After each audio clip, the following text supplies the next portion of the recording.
नमस्कार मित्रांनो, परत एकदा आपलं खूप खूप स्वागत आहे आपल्या सर्वांच्या लाडक्या महाडीबीटी स्कॉलरशिप ऑफिशियल या चॅनलवरती. आणि आज तुमच्यासाठी घेऊन आलो स्पेशल आणि खास. काय आपण निराधार योजनेअंतर्गत वितरित होणारी रक्कम कधी मिळणार आहे. ज्या निराधार योजनेमध्ये इंदिरा गांधी निराधार योजना, श्रावणबाळ निराधार योजना आणि अनाथ निराधार योजना या संपूर्ण तिन्ही योजनेची रक्कम कधी मिळणार आहे, त्या संदर्भात अधिकृत डॉक्युमेंट गव्हर्नमेंटचं कुठलं आहे, या संपूर्ण या व्हिडिओच्या माध्यमातून आपण संपूर्ण या गोष्टीची चर्चा करणार आहोत. तर सर्वप्रथम मित्रांनो, आपण महाडीबीटी स्कॉलरशिप ऑफिशियल या चॅनलवरती नवीन असाल, अद्याप चॅनलला सबस्क्राईब केलं नसेल तर मग काय करायचंय, चॅनलला सबस्क्राईब करायचंय आणि बेल आयकॉनला हिट करायचे. यामुळे नवीन येणारा व्हिडिओ सर्वात अगोदर तुमच्यापर्यंत पोहोचेल. चला विदाऊट वेळ वाया घालवता चालू करत आजचा आपला टॉपिक. सर्वप्रथम पहा, मी महाराष्ट्र शासनाचा एक जी आर ओपन केला. तारीख तुम्हाला इथं क्लिअरली मेन्शन आहे आणि त्याचबरोबर डिपार्टमेंट सुद्धा दाखवलंय. इथं काय लिहिलंय ते आपण वाचूया थोडक्यात. विशेष सहाय्य योजनेतील लाभार्थ्यांना अर्थसहाय्याचे वितरण डीबीटी पोर्टलद्वारे करण्याबाबत. म्हणजे काय की मी तुम्हाला आता सांगितलेल्या 3 कॅटेगरी, ज्याच्यामध्ये आपण इथे ते वाचूयात.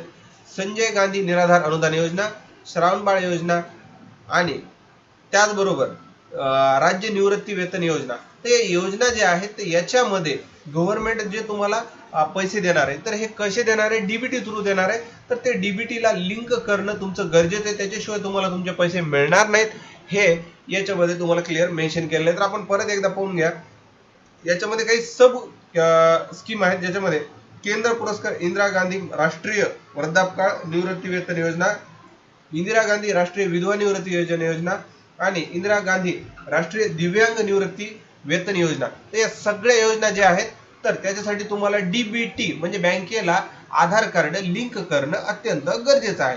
तर हे तुम्हाला 2025 पर्यंत करायचंच आहे. आणि जर तुमचं हे लिंक नसेल तर तुमचा येणारा लाभ होणार आहे स्टॉप.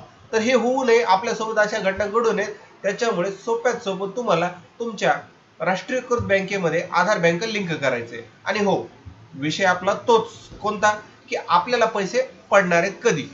तर तुम्हाला मी हे सांगतो की याच्यामध्ये पैसे तुम्हाला ऑलरेडी पडले आहेत बऱ्याच जणांना, आणि ज्यांना कुणा पडले नाहीत त्याचं मेन रिझन आहे डीबीटी लिंक नसणे. त्याच्यामुळे डीबीटी लिंक करा. डीबीटी लिंक केल्याच्या नंतर 2 ते 3 दिवसात तुम्हाला तुमचे पैसे खात्यामध्ये तुमच्या पडून जातील.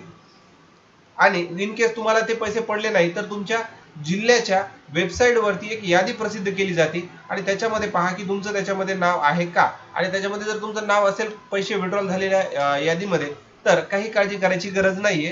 तुम्ही तुमचं बँक चेक करायची. आणि इन केस जर नसेल तर तुम्हाला तुमचं हयातनामा द्यावा लागणार आहे. किंवा इतर कुठली अडचण असेल तर तुम्ही तुमच्या तहसील कार्यालयामध्ये जाऊन त्याची विचारणा सुद्धा करू शकता. मग हा व्हिडिओ तुम्हाला कसा वाटला मला कमेंट करून सांगायला विसरू नका. व्हिडिओ आवडला असल्यास लाईक करा, जास्तीत जास्त गरजू व्यक्तीपर्यंत शेअर करा आणि सगळ्यात महत्त्वाचं, अद्याप चॅनलला सबस्क्राईब केलं नसेल तर चॅनलला सबस्क्राईब करा. तुमचा मौल्यवान वेळ दिल्याबद्दल धन्यवाद मित्रांनो. भेटूया नव्या व्हिडिओत.